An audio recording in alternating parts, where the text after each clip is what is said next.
Hi guys, this is Kai from the FELIX CIRCLE. I am sending you this little film today from Hanau, where our home base is, and I like to share today with you some of our permanent paranormal objects that we have achieved over the many years in the FELIX CIRCLE, but also outside of the FELIX CIRCLE. Over the years, a little collection of paranormal objects has occurred, and today I would like to share something with you from the early times of the FELIX CIRCLE. I know most of you probably will know and will have heard a lot about the materializations that happen during the seances, and these are beautiful and interesting. Today, although, we are looking at something different. So, in the early days of the FELIX CIRCLE, we were practicing a lot with trance, and there were different trance communicators going on and speaking and introducing us into different views and standpoints, and how to look at and understand the world and reality and the human being. And at a certain point there was a guide. His name was Raphael. We called him Raffi, but not at all the Raphael from the Archangel dimension. Actually, this Raphael claimed that he was in the 1930s a carpet worker in Munich, in a carpet factory that was in Bavaria. And actually we found out the name and the location of this carpet factory he claimed he had worked in previously to his disembodied state, from which he was communicating to us. And Raffi did introduce us to a lot of interesting trance techniques, and we worked with him probably around a year or 1.5 years, and suddenly Raffi claimed that he had to leave because another communicator would approach the group, and within a very short time a new trance communicator speaking through me was addressing the group, and this communicator was calling itself Imperator. And those of you who know the history of spiritualism know that an Imperator already had existed. Specifically, the Sorat group had worked with an Imperator. But if I'm not false, William Stainton Moses also worked with a communicator that was called Imperator.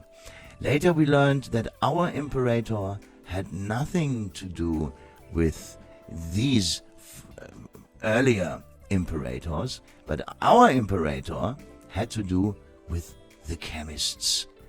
The chemists is our spirit team until today, and within the chemists there is the well-known Hans, H-A-N-S, the one spirit that is responsible to communicate to the sitters in our seances, and who is very well received because of his personality and because of his attitude. So Imperator, we then learned, was our gateway towards Hans, who claimed to have been a parapsychologist in his embodied days, and our gateway to those who came with Hans, and that was Rudi Schneider, that was Albert Freiherr of Schrenk-Notzing. All these powerful names from the later heydays of spiritualism, the European heydays of spiritualism, when the Germans were so very much involved in physical mediumship specifically, and specifically represented by Albert Freiherr of Schrenk-Notzing, who had written this amazing work, Phenomena of Materialization. So Imperator claimed at that time, when he appeared for the first time, that he had something powerful in charge, so to speak, but he needed to work with us, to test us, to practice with us, to see if we were capable of working with him, or were enabled or had capacities of some sort to work with him.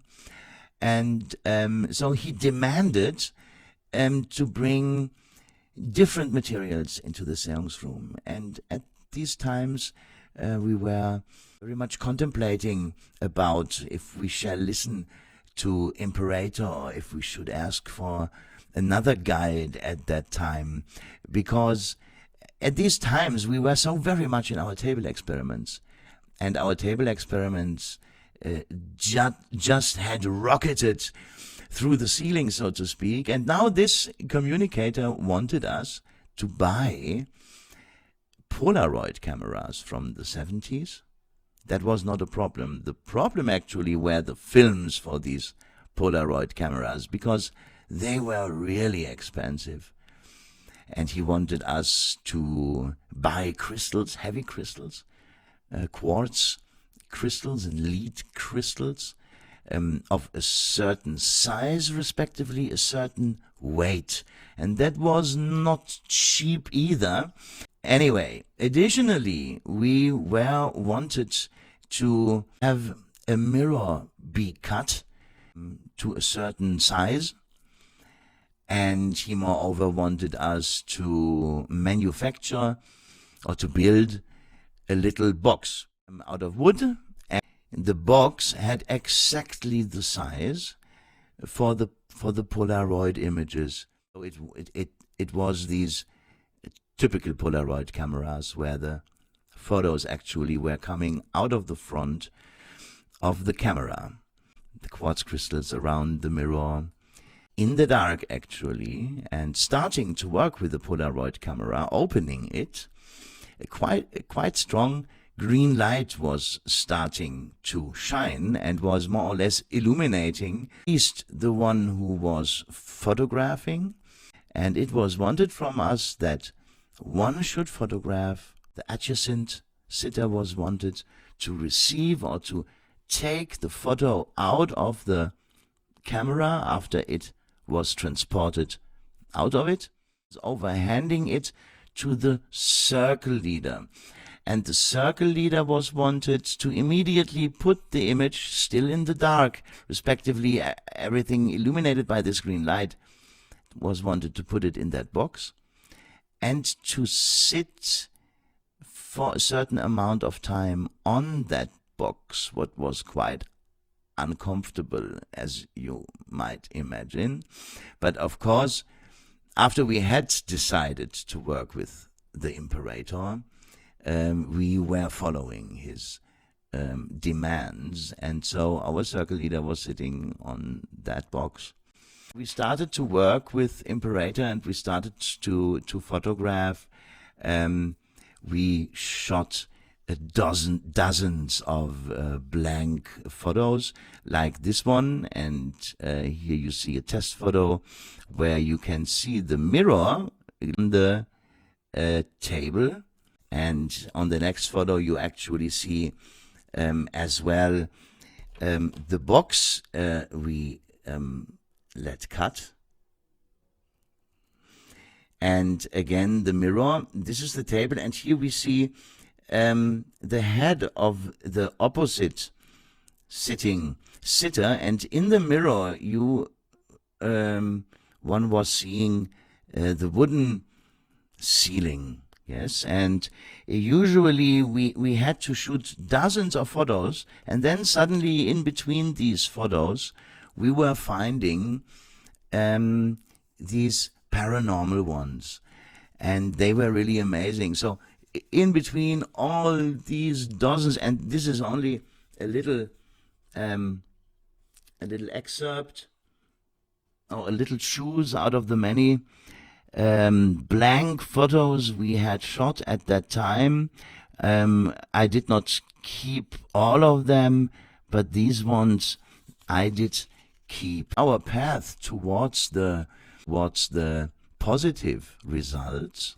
We already had some photos we were not sure if they maybe were already showing paranormal artifacts. Like, for example, this one, where we suddenly found on the mirror this white paper sheet-like object, but from the perspective the photo was shot, this white piece of something should not have been there. Same with this photo.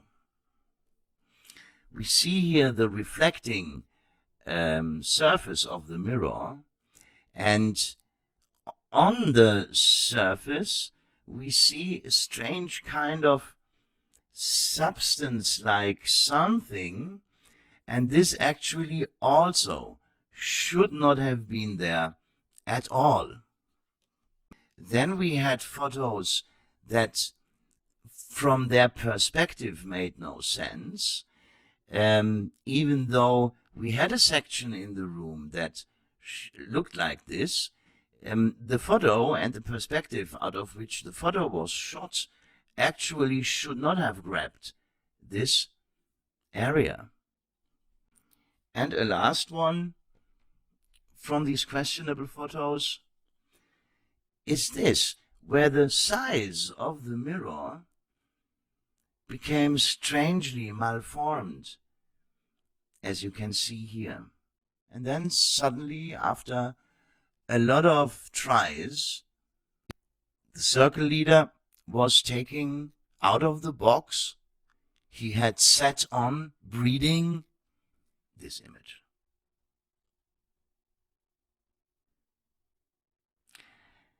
And this image was clearly showing something that should not have been there. Let me show you, every time when we had these positive results, the borderline of the reflecting mirror turned to become unreflecting, as you can see. It turned into something pale, or not anymore reflecting, because this here is the outline of the mirror, as you can see here. This is from the same perspective shot. This is one of the negatives where we see the mirror, and here we see the same area, so we can postulate that we actually see here the surface of the mirror, but the surface is not anymore reflecting. But therefore, we have this strange cave-like scene. Or is it a tree? What is it? We were never able to clearly identify it. And this photo is showing actually the deceased friend of one of our sitters, the young male, and he had lost his life a short time previously. Hard to see, but here actually we have a head, and here we have two eyes. Here is one eye, here is another eye. The entity is looking into this direction. Here we have the chin. We have a slim beard. Here we have the nose. here we have very few hair, and here we have a bald head. And it seems to be a monk, or because we have here a monk-like hood, which is not taken over the head. And this image I will show you enhanced as well. Absolutely amazing then was another result. You can clearly see here two young girls, and you can see the haircut.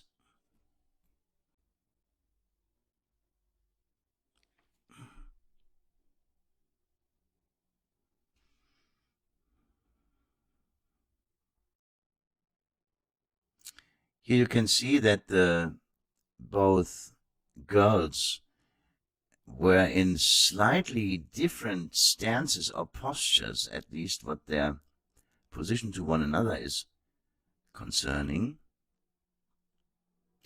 And another interesting thing, we talked about the borderline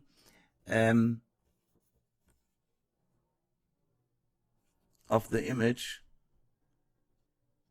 So have a look. This borderline here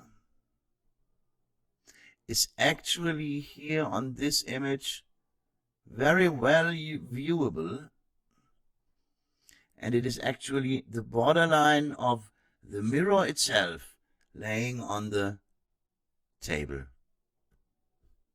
Again, having lost all its reflecting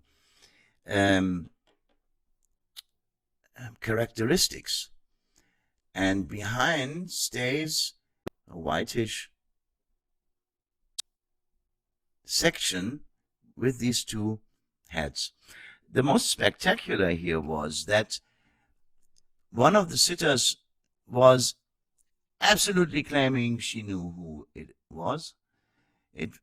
These were her favorite aunts, and she claimed she had in her living room a photo of her favorite aunts, and that on that photo her aunts still were children, and that her favorite aunts were showing themselves, like on that image in her living room, as children. Of course, we were stunned after we had understood it, and she brought that image, and actually it was these two entities seemed to be the two girls depicted on that picture in the living room from the, I don't know, 30s, 40s, 50s, showing the favorite aunts of one of our sitters. This one is beforehand unpublished and also shows strange markings and images